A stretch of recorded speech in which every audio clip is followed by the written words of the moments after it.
Welcome to Democracy Now!, democracynow.org, the War and Peace Report. I'm Amy Goodman. The U.S. military has announced a probe of the circumstances surrounding Army Sergeant Bo Bergdall's disappearance in Afghanistan that led to his 5-year capture. Bergdall was freed over the weekend in a prisoner swap with the Taliban. Despite winning the freedom of the lone known U.S. prisoner of war, the deal has come under Republican attack amidst reports Bergdall voluntarily left his base after growing opposed to the war in Afghanistan. The White House has apologized to key lawmakers for failing to notify them of the prisoner swap in advance. Senator Dianne Feinstein said she received a call Monday night. I did have a call last night from the White House, and he apologized. Are they acknowledging that the law was broken in that apology? No, I didn't ask for that. I mean, it was obvious. It's obvious. The Taliban, meanwhile, has released a video showing Bergdall's handover to U.S. Special Operations Forces Saturday. We'll have more on this story after headlines. Egypt's former military leader Abdel Fattah al-Sisi has officially been declared the winner of Egypt's presidential race, taking over 96% of the vote. Turnout was at just 44% compared to the 52% in the election of former President Mohamed Morsi in 2012. Sisi led the military coup that ousted Morsi last year. He'll become the 6th military leader to run Egypt since the army overthrew the monarchy in 1952. He's expected to be sworn in on Sunday. Some international observers have claimed the Egyptian election failed to meet democratic standards, citing an environment of repression by the military-backed regime. In a statement today, the White House congratulated Sisi, but said it, quote, "We share concerns about the restrictive political environment in which this election took place." President Obama is expected to speak with Sisi in the coming days, in a development many are linking to the regime's crackdown on dissent. Egypt's most popular satirist has announced he's taking his program off the air. Bassem Youssef's broadcast is compared to Jon Stewart's The Daily Show for its comedic take on politics in Egypt and the Middle East. Youssef says he's ending his program rather than face censorship and threats on his life. Youssef was vague on the pressure he's faced, but suggested the military regime has made it impossible for him to continue. President Obama's met with Ukrainian President-elect Petro Poroshenko as part of a continued swing through Europe. Obama sat down with Poroshenko in Poland after calling on Congress to support a $1 billion plan to ramp up the U.S. military presence across the European continent. Obama said NATO is expanding its presence across Europe following Russian interference in Ukraine.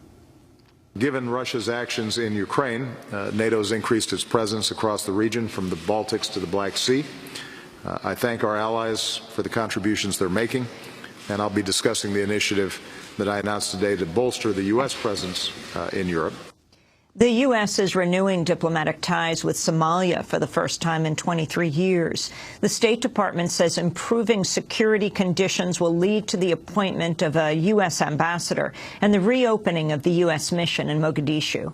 Announcing the move, State Department spokesperson Wendy Sherman said the U.S. will also continue to launch military strikes in Somalia as it sees fit. As a reflection both of our deepening relationship with the country and of our faith that better times are ahead, the President will propose the first U.S. ambassador to Somalia in more than 2 decades. We indeed look forward to the day when both nations have full-fledged diplomatic missions in the capital of the other. From time to time, the U.S. military has conducted such action in Somalia against a limited number of targets who, based on information about their current and historical activities, have been determined to be part of al-Qaeda. And in the future, we may take action against threats that pose a continuing, imminent threat to U.S. persons. Although diplomatic ties have been frozen, the U.S. has maintained a military and intelligence contingent inside Somalia for years, running a CIA base and launching drone strikes. The Nigerian government has reversed an order banning demonstrations for the return of over 200 missing schoolgirls. The police commissioner in the capital, Abuja, had announced protests were no longer allowed over fears they could be hijacked by violent extremists. But protesters flooded Nigeria's high court in defiance. Femi Falana, an attorney for the Bring Back Our Girls campaign, threatened to challenge the ban in court. Where the Court of Appeal restrained the police perpetually from preventing any group of Nigerians to demonstrate and protest peacefully. What Timbu has done yesterday is not only illegal, it's contemptuous. And contempt is a criminal offense. Yes. And I'm talking of contempt committed ex facie curia. It's a criminal offense. We are also lodging a complaint to the Attorney General of the Federation to have Umbu prosecuted. Yeah. A report in the Nigerian media today says 10 military generals have been found guilty of aiding the Boko Haram, the militant group behind the girls' kidnapping and scores of other attacks. The Nigerian government has denied the claim. Thousands of people are gathering in Hong Kong today to mark the 25th anniversary of the crackdown in Beijing's Tiananmen Square when Chinese forces crushed student protesters. On June 3rd and 4th, 1989, the Chinese military killed an untold number of unarmed civilians in Beijing and other cities after weeks of nonviolent protests. In China, the government has arrested activists and stepped up its censorship of commemorative websites in the weeks leading up to the anniversary. Dozens of riot police have also been deployed today around Tiananmen Square. Parts of the central United States are being hit with severe storms, bringing flooding, tornadoes, and baseball-sized hail. Major damage has been reported in an area north of Omaha, Nebraska. A local resident surveyed the damage to his home. Well, it was about 4 o'clock when it hit, and boy, it come through like a freight train, man. It sounded like a world was coming to an end almost. It was bad. We all went to the basement, and then whenever it calmed down a little bit, we went upstairs, and all the windows is gone in the house, and all the siding's gone. The storms have also hit parts of Kansas, Iowa, and Missouri as they now move further east. A national climate assessment from the White House last month listed stronger storms and extreme rainfall as one of the outcomes of human-driven climate change in the United States. Votes were held in 8 states Tuesday as the midterm primary season continues. In Mississippi, Republican Senator Thad Cochran, a 6-term incumbent, appears headed for a runoff against Tea Party challenger Chris McDaniel. 4 of McDaniel's supporters were arrested last month for a plot to break into a retirement home and take pictures of Cochran's bedridden wife. In what's expected to be a competitive race this fall, Iowa Republican Joni Ernst will square off against Democrat Bruce Braley to fill the Senate seat of retiring Democratic Senator Harkin. The Obama administration is reviving a law enforcement group focusing on politically motivated domestic terrorism. The first such task force was established after the bombing of the Oklahoma City Federal Building in 1995, but was then disbanded after the 9/11 attacks.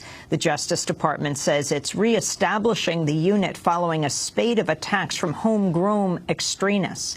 In April, a white supremacist killed 3 people at 2 Jewish community sites in Kansas. 6 people have been wounded in a shooting at a Chicago laundromat. 2 of the victims were teenagers, with 1 in critical condition. A witness described the scene. It sounded almost like fireworks. And I looked out my bedroom window, and I see some young guys running. I don't know if they were victims or if they were the perpetrators, but I mean, it's kind of sad because it's like the little kids can't really play outside anymore. Chicago has grappled with some of the worst gun violence in the country. A recent proposal from Mayor Rahm Emanuel calls for videotaping all gun sales and limiting them to 1 per month. The new head of the National Security Agency has distanced himself from previous government suggestions that whistleblower Edward Snowden is a foreign spy. Officials, including former NSA Director General Keith Alexander, have contended Snowden may have worked with Russian or other foreign intelligence agencies. But at a public forum with Bloomberg News, new NSA Chief Michael Rogers shot down that theory. Do you really believe he fundamentally believes in what he did, or do you think he could have been working for someone else as a double agent? Could he have? Possibly. Do I believe that that's the case? Probably not. And New York City teachers have overwhelmingly approved a new contract ending a long-running and bitter dispute. The 9-year deal, $4 billion, will increase pay by 18%, but could lead to higher health care premiums. It's expected to serve as a model for other municipal unions locked in contract disputes. And those are some of the headlines. This is Democracy Now!, democracynow.org, The War and Peace Report. I'm Amy Goodman. And I'm Nermeen Sheikh. Welcome to our listeners and viewers around the country and around the world.